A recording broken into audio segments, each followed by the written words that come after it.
Everybody, video here for you today. Now, I have no idea when I'm going to upload this. I've talked about this video, but I'm going to be going over many things sent in to me by viewers and other questions. And I'm actually going to be making two of these. I have so much stuff to go over that I'm sure I have plenty of stuff for a second video, maybe next weekend or the following weekend. Just depends how much time I have.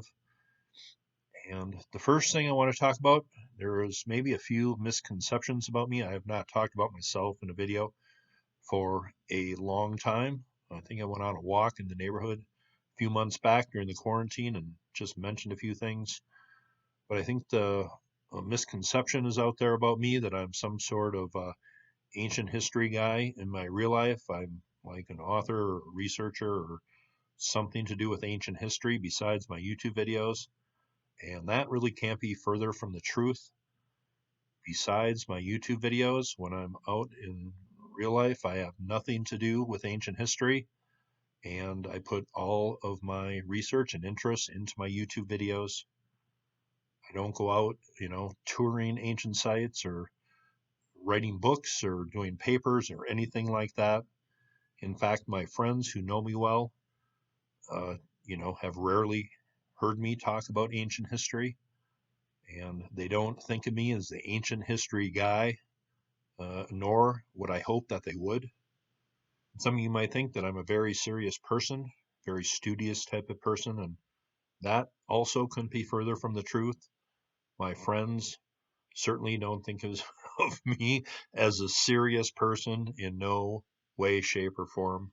I just wanted to say that. I'm a very happy go lucky, non serious person, and my friends appreciate that, but I am a caring person. I try to be a good friend to my friends, and I know some of them have appreciated what I've done for them, and also I appreciate what my friends do for me. So, kind of an even keel there. Maybe the one time I do become serious is looking into ancient mysteries. I think people these days deserve to know what happened in humanity's past. I think a lot of people, that is a key or a fundamental question they have is where did I come from, or where is humanity going, or stuff like that.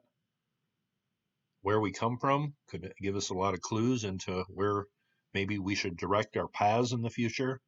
We can learn a lot of lessons, but so I do become serious when talking about ancient history because I'm serious about learning it and sharing it. Well, when I started out, I sucked. I was terrible at I had no clue what to do as far as recording a video and uploading it. And over the past 8 years, I've just gradually, bit by bit, just gotten a little better and better at it. So to be clear, this is just an interest I have that I've learned to share over the last 8 years. Just gotten really efficient with my time as far as uploading videos. I've been asked how long it takes me to make a video. Well, maybe an hour, if it's maybe 10 minutes long. So I read about stuff maybe the night before and then get up and talk about it in the morning, just kind of like shaving and brushing the teeth. Just part of my mornings usually. I usually record them in the mornings. And I don't script any of my videos. If I did, and I know Ben and Matt at Ancient Architects script their videos, and that's why their videos are impeccable and very well done. But if I had to script my videos and take a lot of time writing out what I was going to say, I think I would sound a little robotic, and it just not for me. If I scripted my videos, I probably never make a video because I would just take up too much time. But I understand why people do it. That's why their videos are so good. Now, this video here, I'm not going to be so concerned about the editing. I'm just going to talk about a lot of stuff here. But I've been asked what it's like to live in Las Vegas. Well, I love it. I don't think I could live anywhere else. And people have asked me, they're familiar with my story, and I've talked about it before. When I first lived out here, I was a bit of a nutball, pretty self-destructive. It was right after I got divorced. And I went through about 4 years where, man, it was, I'm still lucky to be here, to be perfectly honest with you. But after 2007, that was the last time, July 4th, 2007, that's the last time that I did something that I consider self-destructive and dangerous or bad for you. So it's been quite a few years, and I don't mind having a few beers or whatever's legal and doesn't really have a negative impact on me. But I'm still very careful.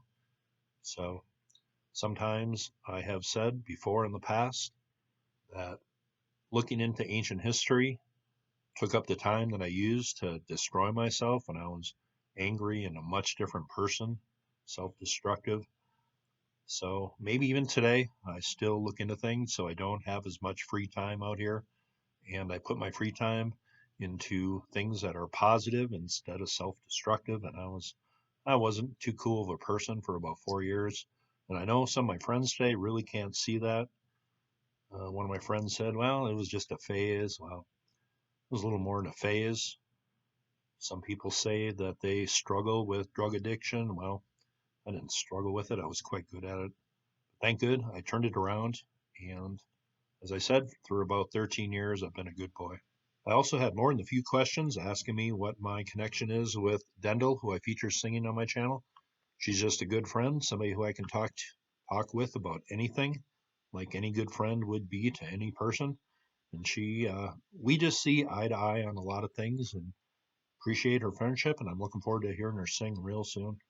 I want to thank all the people that sent me emails on Facebook or my channel email. Just because I didn't respond doesn't mean I didn't read your message. Some of these I've made individual videos on. Once a week, I like to make a by request video. Some of these I'm going to be talking about in this video, and some of them in a video maybe a week or two down the road. But I just want to thank everybody who sent me the messages, some incredible ones. Some I am saving for further research, but my viewers have really pushed my channel along as far as my content. That is a fact, Jack. Now let's just get to some of the things that have been sent to me over the past weeks and months. And some of you I'm going to be corresponding with in the future. I know you have sent me some interesting articles relating to my videos. Now, I haven't talked about Sweden for a while. This was sent to me by a viewer. The archaeologist's unique find in Viking. I'm only going to try that one time. The largest in Scandinavia. Archaeologists have made a unique discovery in Viking in Salzburg. We have never found a place with so many huts and houses from the Stone Age, says project manager Carl Persson.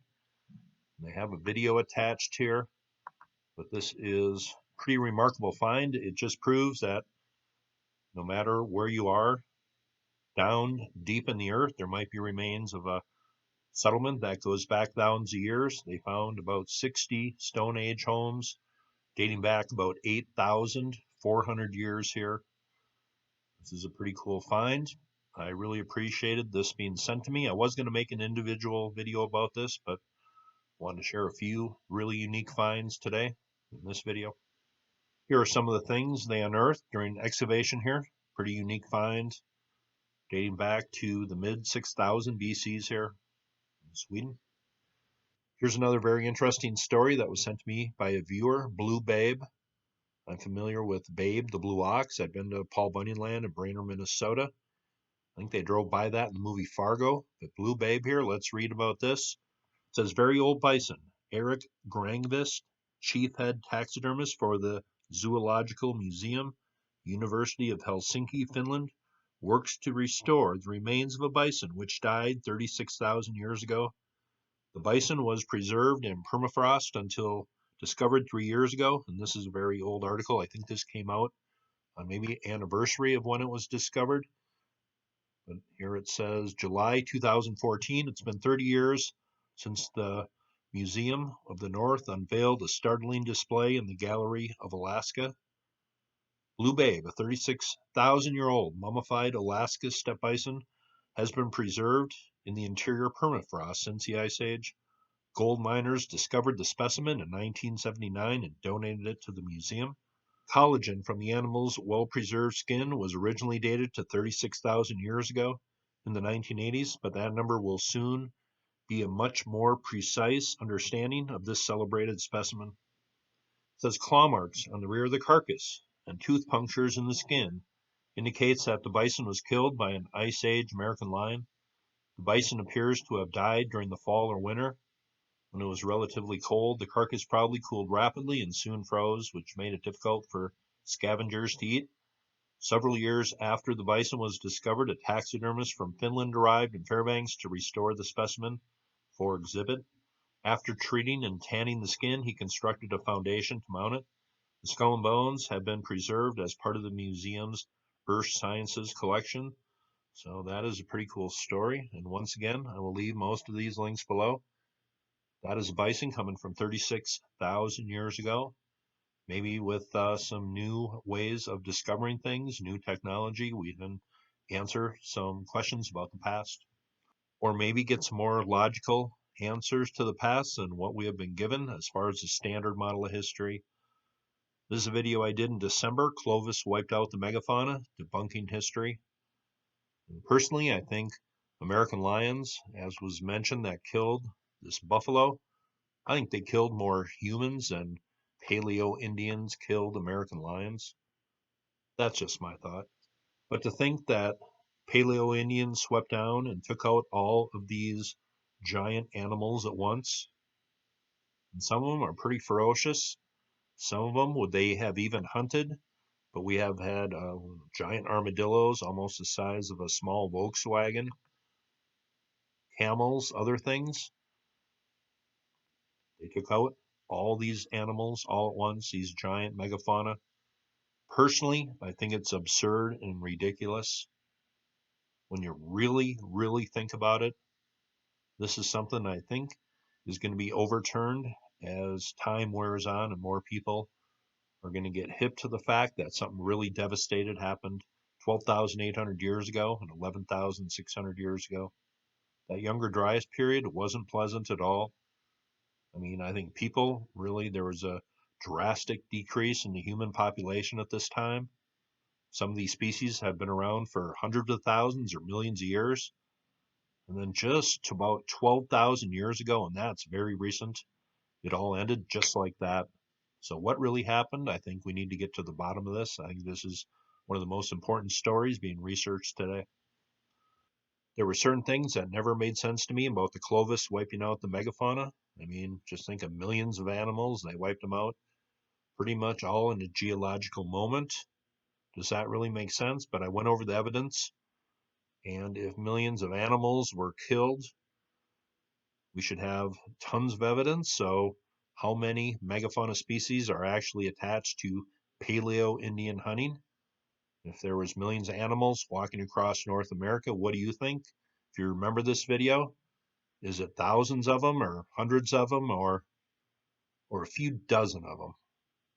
This video was really eye-opening to me. I will leave the link below. Next, I want to thank a sub for going out and exploring an ancient site. This is a video I made in May. The Yorktown enclosure found. And this is a circular henge type thing. And it's in Indiana near Muncie, if I remember correctly. But let's just play a little bit from this video I made in May in case some of you did not watch this video. Instead, it's being treated kind of like a dump. But this article talks about how the archaeological community and the developer came to an agreement and he sold the land. And it says, when we are able to preserve an important part of the nation's heritage while seeing economic development proceed as well, it really feels like a win-win situation, Gardner said. Here's the Yorktown enclosure between Muncie and Yorktown. Here is Mounds Park in Anderson, Indiana. Two places, same significance, treated totally different. But it seems they didn't want to really give out the location of this on a website. They just say it's between Muncie and Yorktown, so for me, not too hard to find. Some historical imagery gives us the exact location of this place. Over 2,000-year-old ruins sitting right there between Muncie and Yorktown, Indiana. All right, that is enough of that video, but let's go to some pics recently taken at this site. Most recent pics we have coming from a few months ago. Here's a look just a few months ago. This 2,000-year-old henge.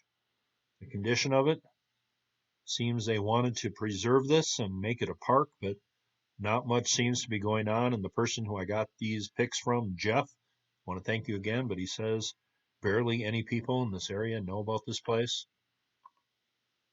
Here's another look. Still, you can get an idea of what this place looked like originally based on these pics. It looks a lot like the park in Anderson Park, I think that's what it's called there in Indiana. Here's another look at an area of it.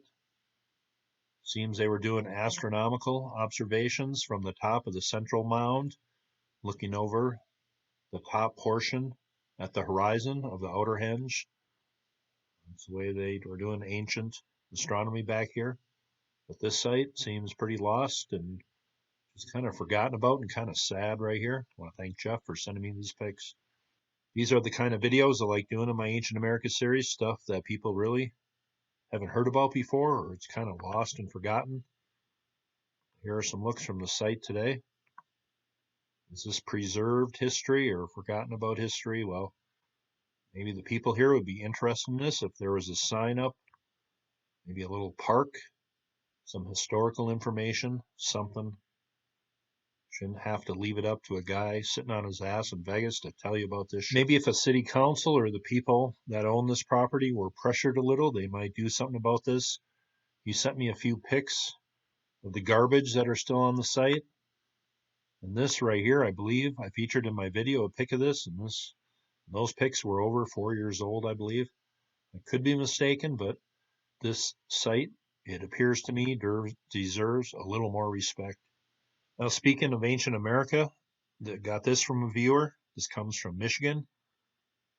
Ogama County, ancient earthwork capital. An early account of Fred Dustin survey of earthwork number 1 stated the soil is gravel with some sandy patches, no brush or trees growing on or within the wall. The greatest diameter is from west to east, 2,008 feet. From south to north, the distance is 186 feet. The circumference, measured along the crest, is 609 feet. This particular site is not the largest. A later investigation recorded slightly different measurements, but even now, their true use is shrouded in mystery. And I like that word, shrouded, for certain reasons, obvious to my longtime viewers. But here, ancient earthwork in Michigan, I'm not sure of the exact location of Ogama County. Maybe I can get a few comments on that, but that seems to be a very much like the Adena earthworks that are found all over Ohio, West Virginia, Tennessee, and a few other places. That is a pretty ancient pretty massive ancient earthwork there.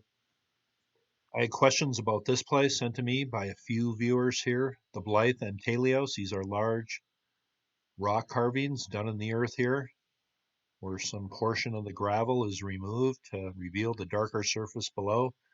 And this humanoid figure, I believe, it is about 75 or 100 feet long total.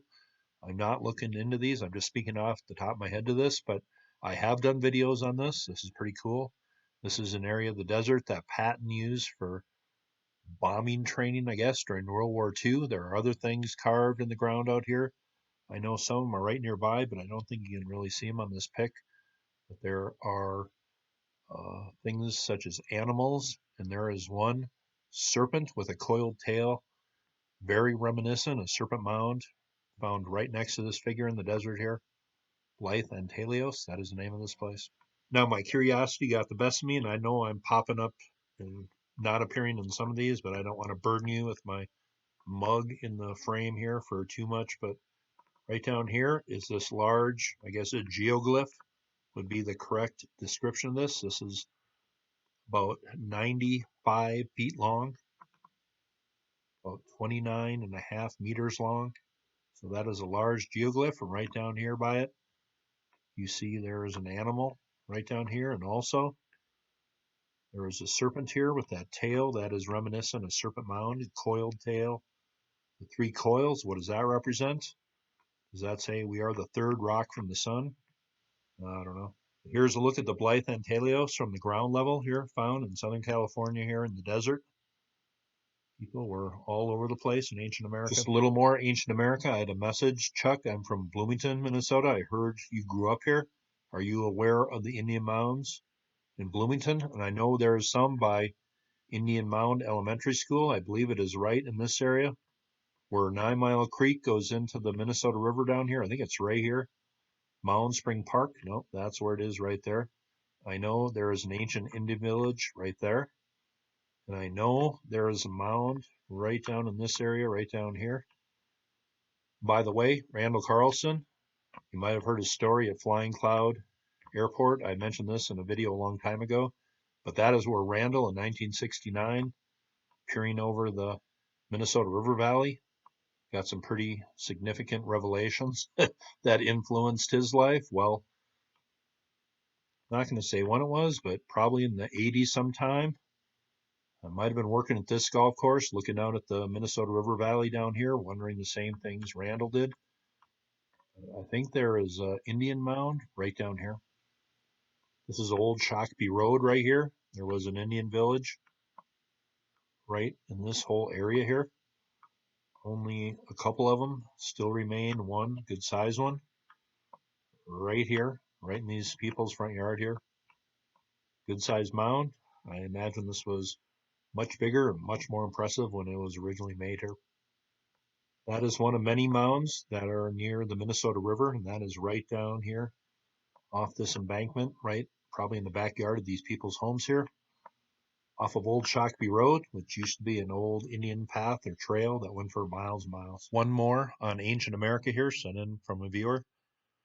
This comes from a gentleman in Tennessee. It says, I came across your ancient archaeology videos on YouTube, and I'm trying to catch up on all those you have regarding Tennessee, my home state. I've been involved with a lot of this stuff here in Tennessee most of my life. There are over 24 mounds and over 1,000 caves in my county alone. I can't even recall what county or if he even mentions it. So whoever sent this message, if you can leave your location if you see this video, that would be appreciated. And I'll look for other messages from you. Maybe you did note that. But it says, and one of my uncles used to have the largest Tennessee artifact collection in the state. Should you ever be over this way and would be interested in checking some of this stuff out firsthand, give me a shout. Here's a few photos of what's known as the map stone of the ancient that sits next to the large mound complex outside my town that's considered unique and one of a kind, according to the archaeologists who showed it to me. One of only 3 ever to be allowed to excavate on that site. But these map stones, I've never heard of these, or these are pretty new and unique to me. Here's a look. Tell me what you think in the comments section below. These appear to be done on some sort of slabs or some sort of natural outcropping. But the map stones, is that what that detects or depicts? I am not really sure, but that is certainly unique, and I appreciated looking at something that I've never really seen before. Here's an interesting pic I got from a viewer. People were doing gardening work at their home near, I believe it was Colima, Mexico. And this rock on the underside of it had these rock carvings on it. What does that represent? It's a little hard to make out. You can see that. Tell me what you think in the comments section, but that appears to be done with human hands there. Is that a serpent coming around there? Looks kind of like a Mayan glyph in a way. Now, I had at least, looks like about 4 or 5 questions about Machu Picchu. And I think I'm going to make a video on Machu Picchu in the future. But I just want to share a clip from a video I made a long time ago. This is Machu Picchu right down here. Pretty fascinating place, and I'm sure a lot of us will want to visit someday. I know Ben and others have made videos on the stonework here. Seems a couple periods of history are represented in what we can see still in the stonework. Just imagine building up here a long time ago. This has always fascinated me, but this clip I'm going to share is from a Peruvian guide, and he talks about a kind of an altar stone. I can't remember the exact name for it, but I just want to play this clip. It's a little over 5 minutes long. This is from a video that I made, I don't know, 4 or 5 years ago. I don't even remember.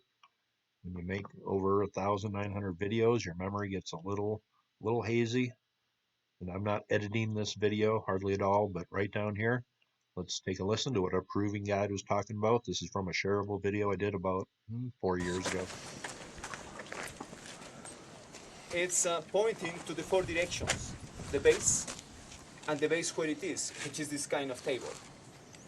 If we would take a compass, then that will take the directions. You know, that corner there with the protuberance, that will point to the north. That other corner opposite to the south, east and west. And the same, the polyhedron with the 4 corners. This instrument, it's very difficult to understand how it works. We have to be here really every day to really capture the idea of how this meaning, how that moves, the approaches that I did about it. Let me give you some examples. Right now we are in February. Look, the sun is going to set there, okay? December solstice, the sun rises there. June solstice, the sun rises here, where the thunder is. September and March, the sun rises here, okay? Remember, June, September and March, December, okay? June rising, June setting. December rising, December setting. September and March, September and setting, okay? So, when the sun rises in June, the sun rises there, illuminates the polyhedron, and the shadow will be projected here. But as soon as the sun starts moving like that, the shadow will approach to the table and will move toward the other position when the sun is setting, as is happening right now, more or less. Okay? December will be the opposite. Illuminating, projecting, the sun advances, the shadow approach to the table, and then moves to the other direction and the sun goes. September and March will be a little more regular. Okay? So, more or less in the opposite movement of the shadows projections, the masters, they will recognize how this solar observatory work. According to the conventional history, the astronomy for the Incas was just in order to know how to cultivate. They don't understand really about the greatness of the cosmic influence because the astronomy.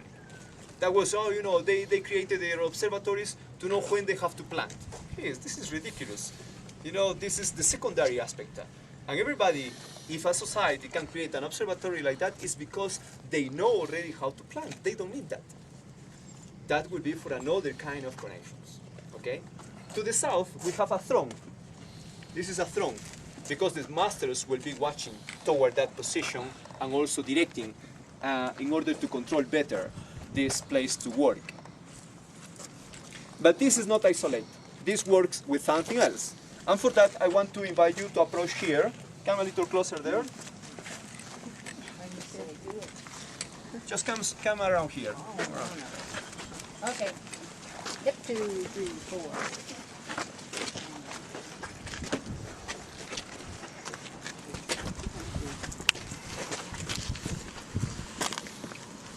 Okay, so June solstice, the most important day of the Andean calendar.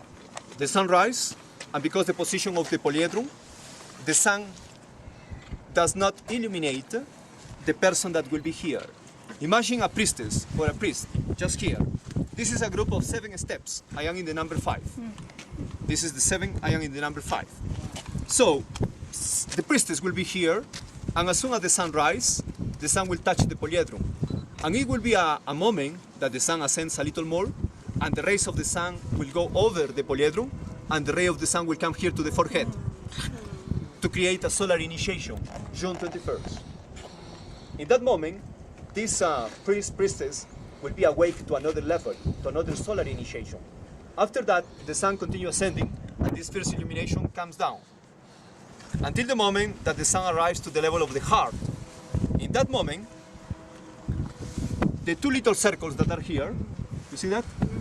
Yep. The 2 little circles will be illuminated following a triangular position, like that. And this table, because the 2 little circles, represents a power animal. When you see that table from where you are, that could be as a guinea pig from where you are.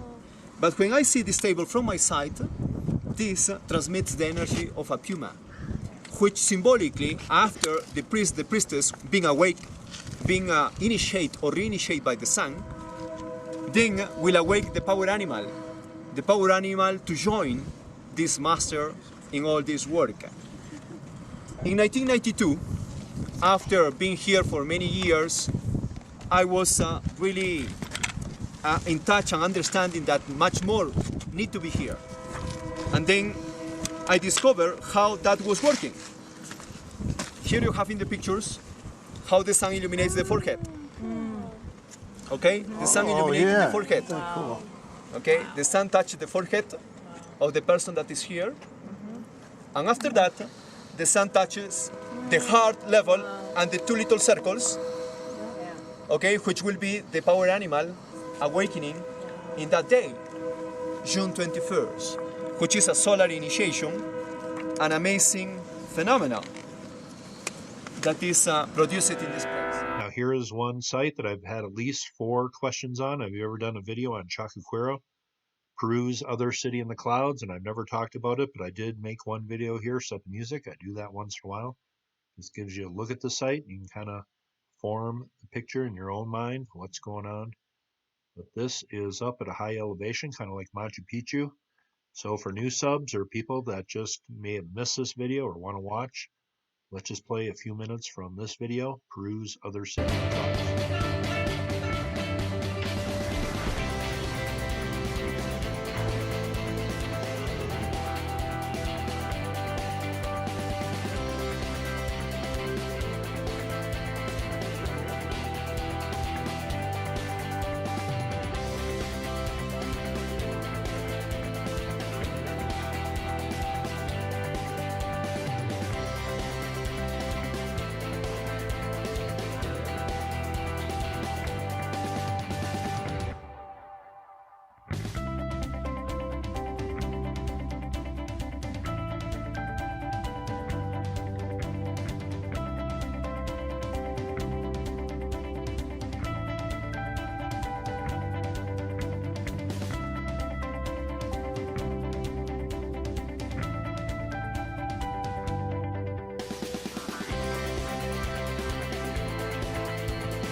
I've had some questions asking me about the Great Pyramids. Have I ever covered the internal features in the pyramids and what they mean? And I've talked a lot about them, but on individual videos and just briefly. I've been asked, when do I think these were built? And that's a tough question because certainly it could have been done in stages. The ancient Egyptians could have improved or done improvements on this or restored it in some way, but I really don't think the original structures that were at Giza were built in 2500 BC. I think a more logical time is right around 9000 BC. I think that is when roughly, I'm saying there is a window, but I'm saying that's roughly when I think these original structures were built. Of course, Plato says Atlantis went down, and that is just his name for it. He calls it Atlantis because the one world ocean was called the Atlantic, and these people were island dwellers that he speaks of. That's why Plato calls it Atlantis, but he says, or even the Egyptians say, that they are legacy civilizations. So I think these people came here and got this place going roughly around 9000 BC, at least what was originally built here. And that's still up for debate. But I think there are hints from things like the Dendera zodiac that they came here around this time, and I've covered that in a few videos. I've been asked, do I think there was ever a tomb up here? What is the significance of the king's chamber? Well, I don't think it was a tomb for an Egyptian pharaoh. One of their most stringent rules about burials and the afterlife was your body goes in the ground and your soul goes to the sky, the heavens, Orion, the Milky Way, that whole path scene. That's reflected in ancient America too. They look to Orion and the Milky Way as a very, very significant journey that takes place upon death. They would have never put a body up here out of the earth. That would have gone against one of their most strictest rules as far as burials. So I don't think this was ever a tomb. I think it signified something. I think it told a story by the original people who put it here. Now, as far as the internal chambers, Ben and I at UnchartedX made a video a little over a year ago. And we talk about a few of the features in here, talk about any Egyptian graffiti that certainly would have been put in here by Egyptians if they would have built the place. They put their markings everywhere, but there's nothing in here. We talk about a few other things, but here's a look from a video Ben and I did a little over a year ago. Here you go. Mahmud's hole was a method for people to get out of the pyramid, which it seems to me that that's a strong possibility just because this is the junction between these passageways. It's a weird coincidence that the one hole you drill into the pyramid, you somehow miraculously kind of hit the part that connects all these different areas together. And I've actually read a couple of articles. I think Ralph Ellis wrote one of them that was in Ancient Origins website about how he very clearly tells you why this is an exit, not an entrance originally. Right. But I don't know. That's all up for speculation, I guess. Yeah, everything about this place is it's Right. hard to pin anything down. You would have done a lot more actually of that type of research than I have. I've read a fair bit about it, and I like Chris Dunn's approach to it, which is very much like an explanation for the different features. To Peru, did you go to further north? It's kind of harder to get to. So now this is the what they call the ascending passageway. So this is from that junction. You go up what is your atypical pyramid passageway, and this now ascends up to the Grand Gallery from Mahmud's hole. Yeah. You want some light, Luke? No, we're just looking at this white stone here. It's just probably mute that. Trying to figure out my torch. I would also, if you ever go to Egypt, a tip for the new players: bring a torch, bring a bright torch. Like I actually, this is a mountain biking torch, like a helmet mountain biking torch. It puts out like a car headlight type of light. Highly recommended for this because you find it's very bright outside, but every time you go into something, it's always super dark and not very well lit by the authorities. Right. So here you go. This is the into the Grand Gallery, which is just stunning.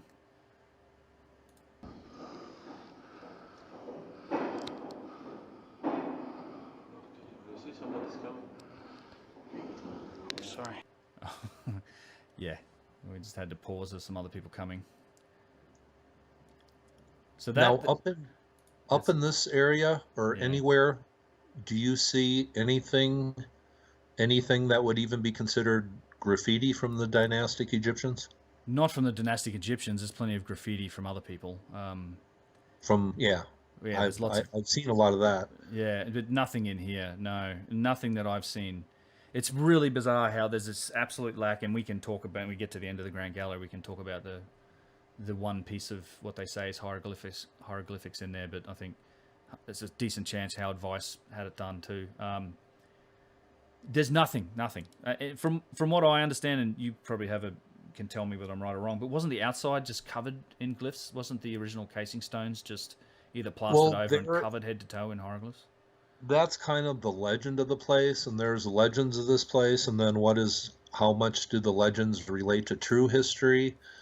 I know a lot of people have discussed that, and I made a video that talks about exactly where the casing stones went, And I've never heard of anybody finding any old hieroglyphs or any report of the blocks or drawings of them with the hieroglyphs. So that's a story that's kind of out there and unconfirmed.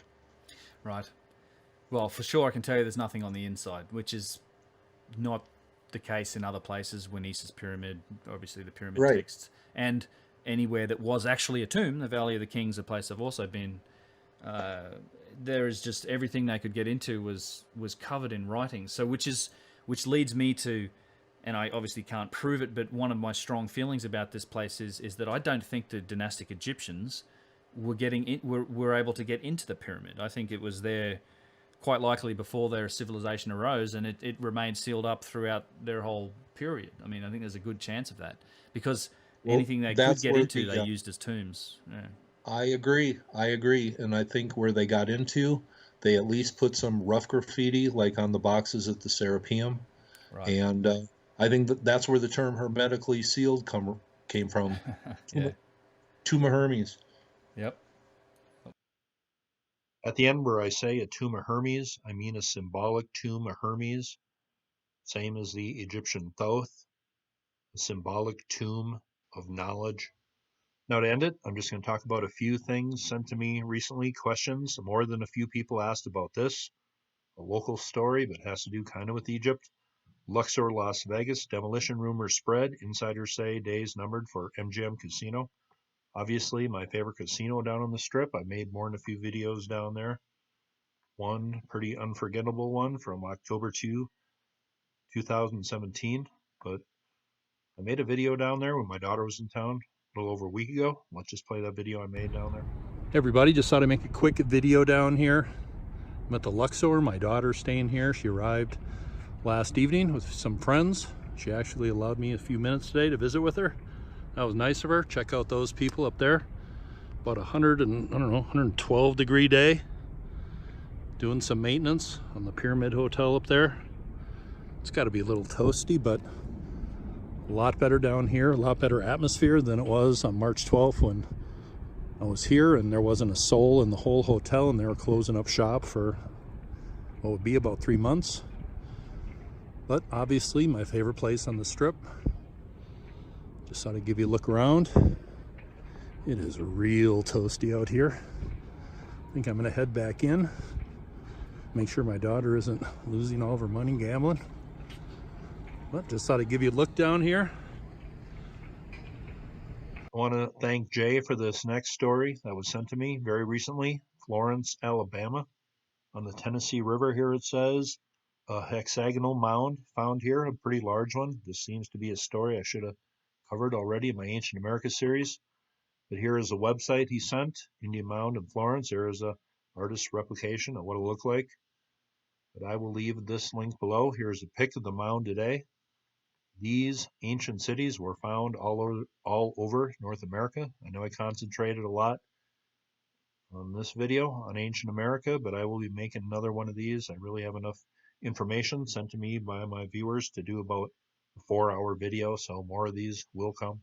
Other videos like this I've done in the past. I featured a song at the end from one of my friends today, Michael Grimm. You may have seen him on America's Got Talent Champions. But this is a pretty funny video. He does this song here, Foggy Windows. Lyrics just aren't like this anymore, especially these old-time sad country songs. These lyrics are a little disturbing, but this is a funny version that Michael does here. Foggy Windows, here you go. Hope you enjoyed this video, and you all have. Very simple. I'm getting it down. Okay, there we go. Baby, you look good tonight. But it's cold here outside. Foggy winters come betwixt us again. I like that dress you're wearing as I stand out here staring through foggy winters. It's come betwixt us again. If you look out, you might think you see a ghost from your past, but it's only compensation. My breath on this glass don't call the police. No needn't try. I've already cut your telephone line. Foggy winters has come betwixt us again. Okay. I'm starting to lose myself through foggy winters has come betwixt us again. If you look, yeah, you might think you see a ghost from your past, but it's only condensation. My breath on this glass. I had a drink, or maybe 10. It's hard to focus my eyes through foggy winters has come betwixt us again. You and the long dogs will never know. I whooped your boyfriend moments ago. He caught me staring through foggy winters at you. Them foggy winters won't come betwixt us again.